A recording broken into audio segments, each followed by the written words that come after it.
We're coming up on the start of a new school year. Keeping students safe in the classroom is top of mind for many. What measures can be put in place in terms of safety precautions or protocols to ensure that everybody stays safe? I'm going in depth on the safety measures in place. It is do or die. We have got to get this right. And the changes coming to Baltimore City school leadership as well. Thank you for joining us for this week's edition of Fox 45 News In Depth. I'm Mikenzie Frost. The first day of school is less than a month away. We're taking a closer look at what students can expect this school year.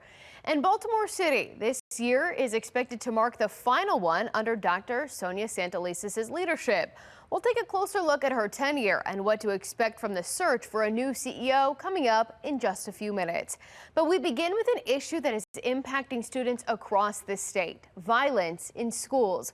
With juvenile crime continuing to be a problem in several jurisdictions, I spoke with the president of the City Schools Police Union about safety in Baltimore and beyond. With families gearing up to head back to school, safety is top of mind for many. Well, some of the biggest concerns are any conflict that could have happened over the summertime. Sergeant Clyde Boatwright, president of the City Schools Police Union, says summertime squabbles can bleed into the start of the school year. With the advent of social media, people are able to stay in contact with each other. And so, it's always a concern in the law enforcement community that anything that may have brewed over from the neighborhood could find themselves in an educational setting, in a school setting. So it is our hope that we've all had a good summer, free of any conflicts, and if they are existing conflicts, that they're not brought back to the schools.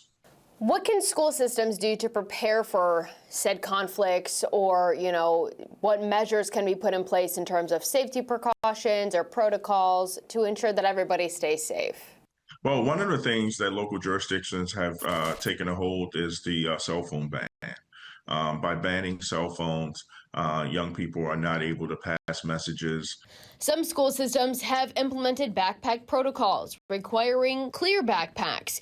Boatwright says lockers have also become somewhat controversial in the world of school safety, but he argues they can be helpful. I think the biggest thing that school districts can use, and I know, some pundits don't like this, but giving young people access to lockers and locks. If they can put the backpack in a locker and not have to carry a lot of books around. I mean, the days of carrying textbooks are over. Most of the stuff is digital and on a laptop. So if a young person is able to carry some sort of electronic device from class to class, that'll cut down on the need to carry multiple items in a backpack. If anyone does decide to bring a weapon into a school building, Boatwright says schools have implemented technology to try and detect the threat. Technology has expanded, and the resources that law enforcement use, along with schools use, such as, some schools use metal detectors, some schools use the Evolve system, which has shown itself to be very good. So the Evolve system will detect if someone has a firearm.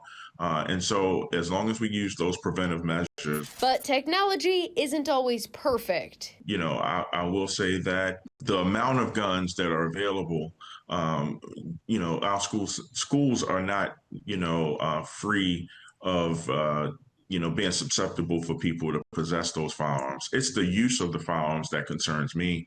If the firearms are used in commissions of crime, unfortunately, that's the state of the times we are in 2025, going into 2026, where there will be firearms recovered. And it's not something that's new. I do anticipate that there will be gun recoveries, but it's my hope and my, I'm going to call it that, we're just not going to have any critical incidents or major incidents where people have used those firearms. When an incident does occur during the school year off school grounds, it's called a reportable offense.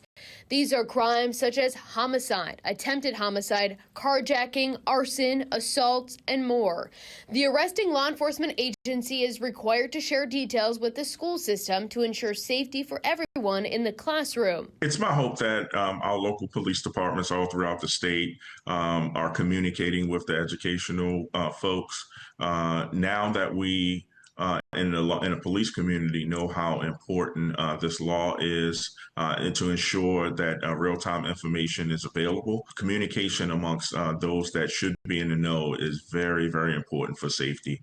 And so I encourage our law enforcement partners to have meetings, regular meetings with the school staff, just to update them on different trends of things that are going on in the communities, and also for our school staff to communicate with law enforcement just to see anything that they may encounter that may be of concern for our law enforcement partners. So I think it's all about collaboration. Collaboration, partnership, and communication are all part of what Boatwright says will make for a safe school year for everyone. Now, the school year is starting with unanswered questions surrounding the state's reportable offenses law. The latest report from the 2023-2024 school year shows a little more than 2,000 reportable offenses took place. It shows 17 of those happened in Anne Arundel County, 156 in Howard County, 329 in Baltimore City, and 881 in Baltimore County. The law requires law enforcement to notify the school superintendent of an arrest within 24 hours. But it's not clear if that notification is happening. Critics say lawmakers need to make sure law enforcement agencies know the law and are following it appropriately. Lawmakers did have the chance to address some of those issues surrounding reportable offenses last legislative session. 2 bills dealing with reportable offenses failed. One of them would have changed the definition of a reportable offense. Right now, reportable offenses do not include crimes that happen on school grounds or at a school-sponsored event. It also would have required DJS to let school systems know what happens with juvenile cases after an arrest. That bill never made it out of committee. Another bill would have required school systems to share information about a student's reportable offenses when they move from one school system to another. The state school board adopted an emergency policy that took similar action after a student in Howard County was arrested inside a school in connection with a murder investigation with a loaded handgun in his backpack. That bill never made it out of committee either. However, the school system within the Department of Juvenile Services, known as the Juvenile Services Education Program, or JSEP, was not included in either the emergency policy change or the bill. That means when a student goes to re-enroll in a public school system from JSEP, their criminal history is not included. During an interview with the former superintendent, she told us JSEP does not have access to their students' criminal records at all. We only transfer their educational progress while they're with JSEP, again, to ensure that there's no loss of their educational progress in the transfer. We do not currently transfer any criminal history and any of that background when they transfer back to their home school. Bills surrounding reportable offenses are not the pieces of legislation surrounding school safety lawmakers failed to pass during this last session. House Bill 68 would have kept any child being investigated for a violent felony out of school in person until the investigation is complete. It was in response to Project Baltimore's reporting on Walter Martinez, who attended 2 high schools while under investigation for the murder of Kayla Hamilton. He went on to be convicted for the murder as well as for being a member of the MS-13 gang. House Bill 952 would have mandated juvenile sex offenders remain on the Juvenile Sex Offender Registry until probation is ended or the teen turns 18, whichever happens later. That bill was also a result of Project Baltimore's reporting on a Baltimore City judge ended probation for a juvenile sex offender who had pleaded to multiple sex offenses. The decision removed him from the Juvenile Sex Offender Registry and allowed him to return to school in person. Neither bill made it out of committee. Another bill that failed to make it out of the committee was Senate Bill 644. That would have required school police officers in Baltimore City to be armed. Right now, Baltimore City is the only school system in Maryland that does not allow its officers to carry a gun inside city schools. Critics of the bill argued the measure went against the wishes of the school board, which voted unanimously to prevent officers from carrying weapons in the buildings. However, the school board last voted on the measure more than 6 years ago. Since then, police have seized more than 50 guns from city students as officers remain unarmed. Earlier this year, a stabbing at Carver High School left 2 students and a teacher injured. We are warning you today. Our schools, many of our schools, starting with Carver, has so many entrances. If the entrance is not monitored correctly, we're going to have the sadness of sooner or later, or it's only going to be a matter of time, that someone is going to go into school and shoot. I think it's hypocritical that we sit here in this building where we have an armed trooper sitting here protecting us, but some of our schools are not protected. There may be only one elected official that has a child that goes to Baltimore City schools. It's sad that folks who don't have children are the ones that are making the decision. Now, I asked Clyde Boatwright about what SRO bill that as well. He says he believes arming officers in schools is a key to a safer community. It's all about tools. If you need to have all of the tools available to you to make sure that you can provide a safe and secure learning environment for teaching and learning. That is the goal of certainly the police department that I'm the union president of the Baltimore City School Police, is just to make sure that our officers have those tools available to protect our young people. And it's not just young people. We're not talking about policing kids with guns. We're talking about, one of these lone wolf gunmen or someone that you see our schools as a soft target to come and cause destruction. We anticipate seeing movement soon. Where people will understand that police officers are not the enemy here. Our goal is to always just take the handcuffs off of the police and put them on the bad guys. And so let's not restrict our cops. And I think we'll see a safer community. Another problem facing Baltimore City students is truancy. Baltimore City Schools has a much larger percentage of students considered habitually truant compared to other districts. Being habitually truant means a student has unlawfully missed 20% of the days they were enrolled in school. In Baltimore City, nearly 21% of students were habitually truant during the 2023-2024 school year. In Baltimore County, less than 6% were habitually truant during that same time period.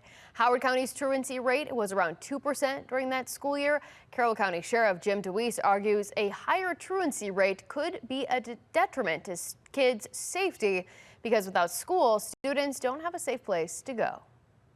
I think if you go to other jurisdictions, the truancy rate is much higher than that, where there's maybe 50–60% of the students that are in school that should be in school. And if you've got kids that are walking around without a proper place for them to go, a school for them to go that's clean, healthy, and safe, and they're walking around the streets of wherever they live at, inevitably they're going to be involved in some sort of criminal activity or mischief. Fox 45 News will continue holding elected leaders and school officials accountable when it comes to school safety. You can follow along and find all of our previous reporting on the Fox 45 News app. Some students will spend this school year without their cell phones. A look at cell phone bans across the area right after the break.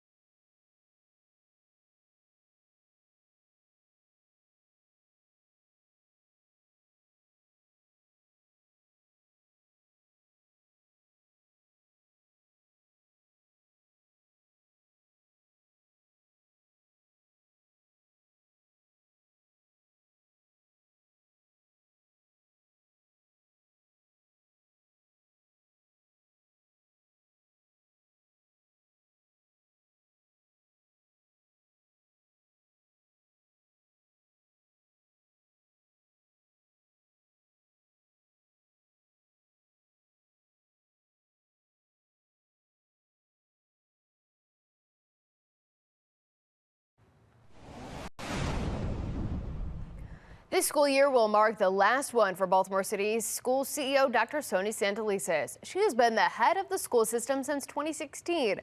Her contract is set to expire June 30th, 2026. The school board is now looking for a new CEO. According to City Schools website, early recruitment began this summer, while they expect to have a new CEO appointed by July 2026. I spoke with City Council President Zeke Cohen about what qualities he hopes a new CEO brings to the table. He tells me he wants the new head of the school system to focus on improving attendance, college and career readiness, and early education, including universal pre-K. This is a make or break moment for city schools. We deserve the best for our children, and as a former teacher and as a city schools dad, I am going to be holding the system accountable for great outcomes, not just for my son and daughter, but for everybody's son and daughter in this system. It is extremely important that the next CEO understands that they are accountable not just to the school board, but to the city council and to all of us as well. Fundamentally, it's about being accountable to parents, to students, and to educators, and that's who I'm looking for. Joining me now is Project Baltimore's Chris Papst. Chris, let's start with City Schools CEO Dr. Sonia Santelises. How would you describe her tenure as the leader of the city school system? So she took over in July 1st of 2016 to now, looking at 9 years, one of the, if not the longest tenured CEO in Baltimore City Schools history. I think if you look at those 8 or 9 years, a lot of people would say they're pretty controversial. So if you look at the data, when she took over in 2016, city schools graduation rate was 71%. Now it's 71%.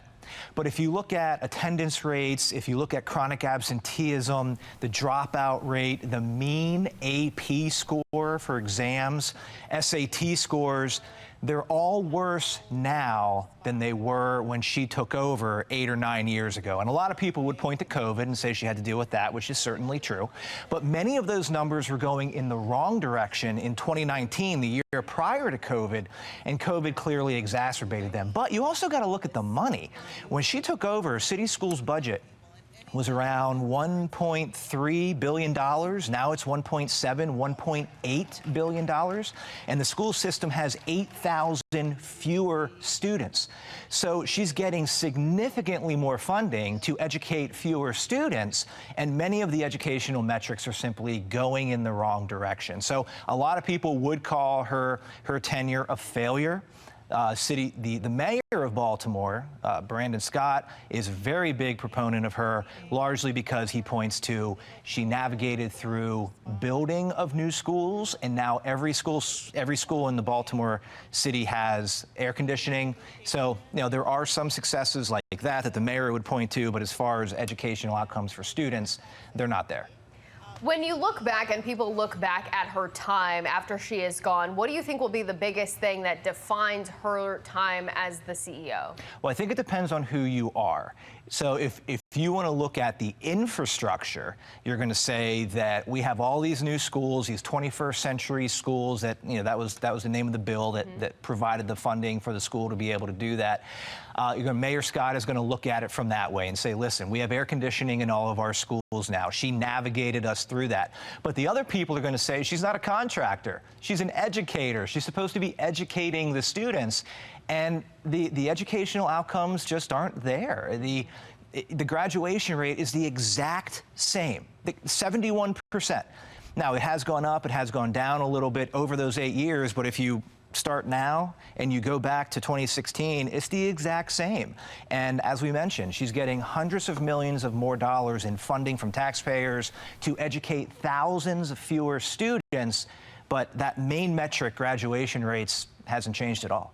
So as we start to look at the search process for the next city school CEO, what will the public involvement be like, if any, for the conversation for interview process, or will there be a lot of transparency in that? Sure. So we can't tell the future there, but we can look at the past and we can see how school systems have done this over the past couple years. And there's very little involvement from the public. As of right now, I would say in Baltimore City, the public is probably not going to have too much involvement in this, and it's just the way that the situation works. Now, in school systems like Harford County, the school board picks a final 3, and those 3 people would go around and talk to the public, and the public would be able to provide input. But then if you look at a school system like Baltimore County, there was no input from the public. The school board just picked the person who was going to be CEO, and the public is, or a superintendent, I should say, and the public is stuck with that person. So in Baltimore City, I would assume it's going to be more like Baltimore County. The public is not going to have that much influence in who the next CEO is going to be. And in fact, there's a lot of people that are saying now that the school board has already determined who that is going to be. They're just going through, the checking the boxes of it. We went through a national search. I think a lot of people believe that somebody under Dr. Santelises is already in the school system now is going to be the person who replaces her. Will there be any sort of overlap between Santelises' time and whomever is chosen as the next CEO for a transition, or will we see a complete exit from Santelises before the new CEO takes over? Generally, there's not a transition. Her contract is up on June 30th of 2026. The new person is going to take over on July 1st of 2026. That's generally how it works. You might see maybe Dr. Santelises say, okay, well, I'll stay a little bit longer. Sure. You might see that. I wouldn't anticipate it. If anything, as I said before, they may already know who her successor is going to be, and perhaps that person's already being groomed to take over the job. So before June 30th, if that person comes within city schools, you're going to see that transition already happening. It may have started happening 2 or 3 years ago, for all we know. But I would assume that on June 30th, that's going to be Dr. Santelises' last day. Again, unless something changes, Mikenzie. We have seen before that her tenure was going to end and she got a contract extension. So that very easily could happen again. We are assuming that this time she's actually going to leave when they say she's going to leave, because previously they've given us dates and she's still here. That's very true. All right, Chris Pass from Project Baltimore, thank you for your insight, and we know you and your team will keep us updated as this process continues to play out. I appreciate it. Thank you. Baltimore City Public Schools announced over the summer it is implementing a district-wide ban on cell phone use for students during the school day. Starting later this month, students' phones must be turned off and stored in a designated area. The ban includes during recess, lunch, and periods between classes. Students will only be allowed to access their phones during a personal or school-wide emergency. Last school year, Baltimore City had a pilot program banning cell phones in some schools. A survey of school leaders found 80% reported an improvement in student behavior. A majority also reported better student engagement, less bullying, and improved academic performance. Educators and lawmakers across the state argue cell phone bans are a critical way to boost student outcomes. Cell phone usage in our schools has become a concern across Maryland. The research is clear on cell phone use for students in schools having a profound impact on their mental health and well-being. Now, Maryland does not have a statewide cell phone ban in schools, but several local school districts have their own policies, including Anne Arundel, Howard, Carroll, and Baltimore counties. The first day of school for Baltimore and Howard County, as well as Baltimore City Schools, is Monday, August 25th. In Anne Arundel County, students 1st through 6th and 9th grade will go back to school on the 25th as well. Every other student will start a day later on Tuesday, August 26th. In Carroll, Cecil, and Harford counties, the first day of school is Tuesday, September 2nd. Fox 45 is the place to get yourself prepared for the new school year. For all of our coverage leading up to your kids' first day of school, go to foxbaltimore.com and search Back to School Headquarters. You'll also find it on the free Fox 45 News app. This week we asked what school systems should do to ensure students are safe in classrooms. We'll take a look at your responses right after the break.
This week, we asked you what school systems should do to ensure students are safe in the classrooms. Let's take a look at some of your responses.